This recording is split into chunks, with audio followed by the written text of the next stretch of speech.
নির্ধারিত সময়ের ৮ দিন আগেই কেরলে ঢুকলো বর্ষা। মৌসুম ভবনের তরফে জানানো হচ্ছে দক্ষিণ পশ্চিম মৌসুমী বায়ু কেরলে প্রবেশ করেছে, ফলে বাংলাতেও নির্ধারিত সময়ের আগেই বর্ষা ঢুকবে। এইটা কিন্তু আলিপুর আবহাওয়া দপ্তরের পূর্বাভাসে জানানো হয়েছে। ২৭শে মে থেকে রাজ্যে ভারী বৃষ্টি শুরু হওয়ার পূর্বাভাস আলিপুর আবহাওয়া দপ্তরের। অন্যদিকে ৩ দিনের মধ্যে সিকিমে ঢুকে পড়তে পারে বর্ষা।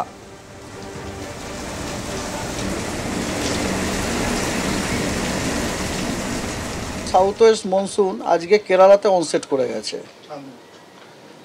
কেরালাতে অনসেট করার নর্মাল ডেট হচ্ছে ১ তারিখে, আমাদের ফোরকাস্ট ছিল ২৭ তারিখে এবং তার সাথে কিছু এরার ছিল। তো আজকে সাউথ ওয়েস্ট মনসুন ২৪শে মে কেরালাতে অনসেট করে গেছে। তাই নয়, আগামী ২-৩ দিনের মধ্যে আমাদের পশ্চিমবঙ্গের সাব হিমালয়ান, ওয়েস্ট বেঙ্গল এবং সিকিমেও সাউথ ওয়েস্ট মনসুন ঢুকে যাওয়ার সম্ভাবনা আছে। তারা ২৭ তারিখে আপনাদের এর আগে যেটা বলা হয়েছে, ২৭ তারিখে আপনার নর্থ ওয়েস্ট বে অফ বেঙ্গল এবং অ্যাডজয়নিং ওয়েস্ট সেন্ট্রাল বে অফ বেঙ্গলে আপনার একটা লো প্রেশার এরিয়া ফর্ম হওয়ার সম্ভাবনা রয়েছে। ২৮ তারিখ নাগাদ, ২৮, ২৯ এই তারিখ নাগাদ দক্ষিণবঙ্গের অনেক জেলাতেই ভারী বর্ষণের সম্ভাবনা আছে। অপারেশন সিঁদুরের পর এবার নীতি আয়োগের বৈঠকে উন্নত ভারত লক্ষ্য স্থির করলেন প্রধানমন্ত্রী নরেন্দ্র মোদী। সমস্ত রাজ্যের মুখ্যমন্ত্রীদের নিয়ে প্রধানমন্ত্রীর সভাপতিত্বের এই বৈঠক, যেখানে প্রধানমন্ত্রী নরেন্দ্র মোদী তিনি বলছেন যে সমস্ত রাজ্য এবং দেশ টিম ইন্ডিয়ার মতন কাজ করলে লক্ষ্য পূরণ তবেই সম্ভব। উন্নয়নের গতি বাড়াতে হবে, কেন্দ্র এবং রাজ্য একসঙ্গে কাজ করলে কোনো লক্ষ্যই অসম্ভব নয়। প্রত্যেক ভারতীয়রই লক্ষ্য উন্নত ভারত, প্রত্যেক রাজ্য উন্নত হলে ভারত উন্নত হবে, এটাই ১৪০ কোটি ভারতবাসীর আশা। নীতি আয়োগের ১০ম গভর্নিং কাউন্সিলের বৈঠকে বার্তা দিয়েছেন প্রধানমন্ত্রী।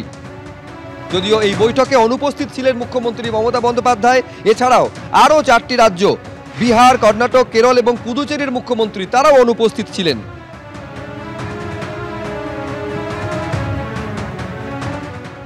আজকেও নীতি আয়োগের বৈঠকে মুখ্যমন্ত্রীর অনুপস্থিতি কার্যত পশ্চিমবঙ্গকেই পিছিয়ে দিল, ভুল বার্তা চলে গেল। অবশ্য এটাই তার শেষ সুযোগ ছিল মুখ্যমন্ত্রী হিসেবে নীতি আয়োগে বৈঠকে যোগ দেওয়ার।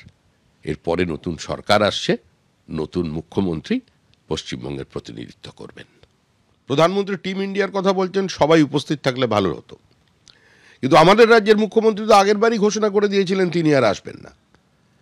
তিনি সেদিন একটা অভিযোগ করেছিলেন, বলেছিলেন তার বক্তব্য রাখবার সময় মাইক অফ করে দেওয়া হয়, কিন্তু সংশ্লিষ্ট কর্তৃপক্ষ এটাকে অস্বীকার করে এবং মুখ্যমন্ত্রীর সমর্থনে অবিজেপি শাসিত রাজ্যেরও কোনো প্রতিনিধি এই বক্তব্যের জন্য তার পাশে এসে দাঁড়াননি, তাকে সমর্থন করেননি। মানুষ জানে কোনটা সত্য, কোনটা অর্ধ সত্য, আর কোনটা অর্ধ সত্যর থেকেও বহু দূরে।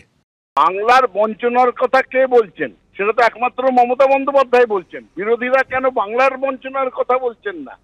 ১০.৫ কোটি লোকের বঞ্চনার কথা বলার জন্য মমতা বন্দ্যোপাধ্যায় ছাড়া কে আছেন? এবং তিনি বাংলার বঞ্চনার কথা যখন আগের বার বলতে গেছেন তখন তার মাইক অফ করে দেওয়া হয়েছে, সেই নিয়ে কেউ কোনো কথা বলছে না। আজকে বাংলা কারুর মুখের দিকে তাকিয়ে তো চলবে না, বাংলা অধিকারের কথা বলবে। নীতি আয়োগ কোনো দলের ব্যক্তিগত সম্পত্তি নয়। নীতি আয়োগ সারা ভারতবর্ষের উন্নয়নের কাণ্ডারি হওয়া প্রয়োজন। সেখানে যদি তারা ডবল ইঞ্জিন সরকার আর বিরোধী দলের কোন সরকার এই দেখে যদি তারা চলে, তাহলে সেই নীতি আয়োগের দরকারটা কি?